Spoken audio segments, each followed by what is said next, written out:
Itu keren, kehidupan dalam rencana Tuhan. Supir Fortuner kembali bermasalah. Arogansi.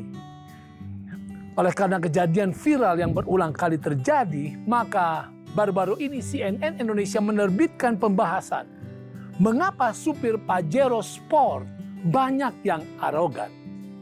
Dalam pembahasannya itu, arogansi supir mobil besar lainnya yaitu Fortuner juga dibahas. Dibahas juga arogansi supir kendaraan berplat nomor Sakti atau plat nomor Dewa. Disimpulkan bahwa menjadi bagian dari organisasi atau instansi tertentu yang punya kekuatan dan kekuasaan dapat membuat seseorang merasa eksklusif dan arogan.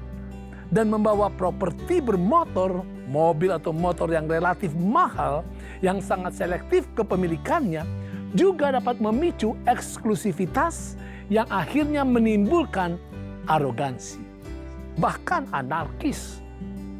Singkatnya, merasa lebih kaya, merasa lebih berkuasa, merasa lebih kuat, merasa lebih jago akan mendorong seseorang untuk menjadi arogan, sombong. Saudara, nampaknya dunia kita sedang sakit arogansi. Ngerinya, arogansi dan kesombongan banyak membawa orang kepada berbagai masalah buruk.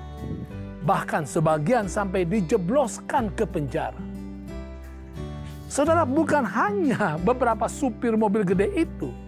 Penyakit arogansi menyusup ke dalam semua tempat. Daerah kampung, kota besar. Arogansi menyusup ke dunia profesional juga ketika seseorang semakin memiliki keberhasilan, kekuasaan, kekuatan, dan juga kekayaan. Gawatnya arogansi juga menyusup ke dunia agama. Lihat arogansi orang Farisi terhadap pemungut cukai di Lukas pasal 18. Ya, arogansi iman menyusup ketika seseorang merasa lebih tahu doktrin, merasa hidup lebih kudus, merasa memberi materi lebih banyak. Arogansi muncul di gereja juga ketika seseorang semakin memperoleh kedudukan dan kepercayaan atau jabatan yang lebih tinggi. Saudara, arogansi sungguh berbahaya. Itu merusak seseorang, merusak keluarga, merusak gereja, merusak masyarakat. Apakah ada obat penyakit arogansi? Dalam Matius 25 ayat 40, Yesus katakan obat arogansi. Dan raja itu akan menjawab mereka, aku berkata kepadamu, sesungguhnya segala sesuatu yang kamu lakukan untuk salah seorang dari saudaraku yang paling hina ini, kamu telah melakukannya untuk aku. Saudara, inilah obat terhadap arogansi, yaitu memandang, melihat, dan bertindak kepada orang yang paling hina sekalipun di mata kita, seperti kita sedang bertindak kepada Yesus.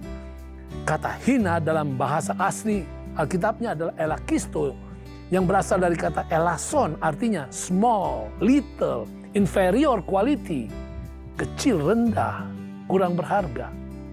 Artinya saudara, Yesus mau kita memandang mereka yang rendahan, kecil, lemah, miskin, hina, bahkan yang paling tidak berharga, bukan dengan sebelah mata.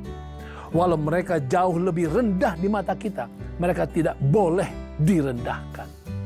Sebaliknya, cintai, hormati, dan lakukan yang terbaik kepada mereka seperti kepada Yesus. What? Hormati? Mereka kan mobilnya lebih murah. Mereka kan lebih rendah. Mereka kan tidak hebat. Saya kan lebih kaya, cerdas, berkedudukan, dan istimewa. Benar saudara. Mungkin mereka hina, tetapi mereka adalah milik Yesus. Mereka adalah milik Tuhan. Mereka eksis di dunia oleh karena Tuhan ciptakan mereka. Dan Tuhan sedang berjuang keras untuk kehidupan, kemakmuran, dan keselamatan mereka. Saudara, arogan itu berbahaya. Yesus pastikan nasib orang arogan di dalam ayat berikutnya, ayat yang ke-41. Enyahlah dari hadapanku, hai kamu orang-orang yang terkutuk. Enyahlah ke dalam api yang kekal yang telah sedia untuk iblis dan malaikat-malaikatnya. Saudara, rendah hatilah, pedulilah, tolonglah sesama. Bantulah mereka yang paling hina di dalam berbagai hal.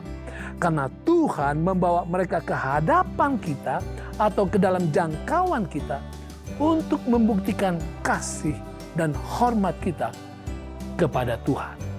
Itu keren.